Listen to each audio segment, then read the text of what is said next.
رسول کریم صلی الله علیه وسلم چې کله هجرت کوي او د مکې مکرمې څخه ووتی او سیدنا ابو بکر رضی الله عنه مبارک ورسره و،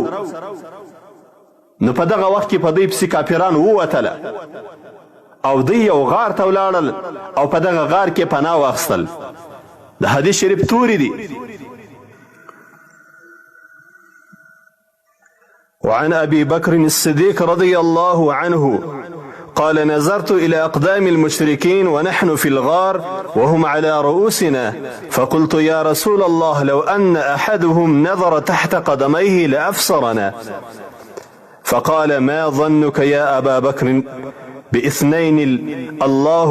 ثالثهما. د الله رسول صلی الله علیه وسلم چې کله د مکې مشرکینو د قتل اراده وکړله، نو د الله رسول صلی الله علیه وسلم د خپل ملګري سره د سیدنا ابي بکر صدیق رضی الله عنه مبارک سره د هجرت په نیت باندې له خپل کوره ووتی او لاړی. په مکه مکرمه کې دوه غارونه دي چې ډیر مشهوره دي او حجاج کرام و دې دوه غارو ته ورځي د زیارت په نیت باندې، د تبارک او د برکت په نیت باندې و دغه دوه غارو ته ورځي. هغه په هغو غارو کې یو غار حرا دی، بل غار ثور دی. رسول کریم صلی الله علیه وسلم باندې د قرآن عظیم شان اول نزول او د بعثت په غار حرا کې سوی دی. او دویم د رسول کریم صلی الله علیه وسلم د هجرت په واقعه کې چې د رسول کریم صلی الله علیه وسلم الله جل جلاله غیبی حفاظت کړی دی او ساتنه یې کړې ده، هغه په غار ثور کې سوی دی. رسول کریم صلی الله علیه وسلم چې کله د ابوبکر صدیق رضی الله عنه مبارک سره ولاړی و هغه غار ته ورسېدی، نو فورا په دوی پسې د شا د خوا مشرکین راله او هغه پلزلان یې چې هغو د انسانانو پلونه معلوموله هغه ورسره وه. دوی چې کله و دغه غار ته کښته سول، هغه کیسه یې اوږده ده چې ابوبکر صدیق رضی الله عنه مبارک یو وارې غار صفا کړی دی او بیا یې د غار په دغه غار کې چې شاوخوا کم کوچني سریان و هغه یې بند کړي دي او په یوه ځای کې یا لاس یا پښه ایښې ده. بیا رسول کریم صلی الله علیه وسلم ته دعوت ورکړی دی چې اوس نو تم راکښته سه. دی مبارک فرمای چې په دغه غار کې موږ ناسو، مشرکان راله، د الله جل جلاله کومک و مدد چې الله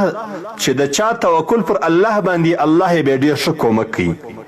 او الله رب العزت به پر دا رقم طریقه باندې کومک وکړي چې د انسان به تصور او سوچ هم دی، د انسان به فکر هم هغه شي ته نه وي. په جولاګي باندې د رسول کریم صلی الله علیه وسلم حفاظت سوی دی. پر دغه غار باندې جولاګي ځالګۍ جوړه کړې ده چې په عربي کې دې ته عنکبوت وایي. عنکبوت پر دې باندې ځالګۍ جوړه کړې ده او هغه ځنګلي شنو کوترو پر دغه ځای باندې ځالګۍ جوړه کړې ده او دلته اګۍ اچولې دي. کافران راځي او حیرانېږي چې دلته به دوی څنګه راغلي. ابوبکر صدیق رضی الله عنه مبارک فرمای چې ما کله د مشرکینو وقدمو ته وکتل او موږ په غار کې وو او دوی زموږ پر سرو باندې وه،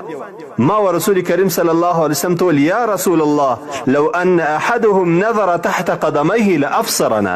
ای د الله رسوله که په دغو مشرکینو کې یو و خپلو قدمو ته وګوري موږ به وویني. وی رسول کریم صلی الله علیه وسلم راته وویل فقال صلی الله علیه وسلم ما ظنك یا ابا بکر باثنین الله ثالثهما. ای ابو بکر څه خیال دی پر هغو دوه نفرو باندې چې الله د دوی دریم دی،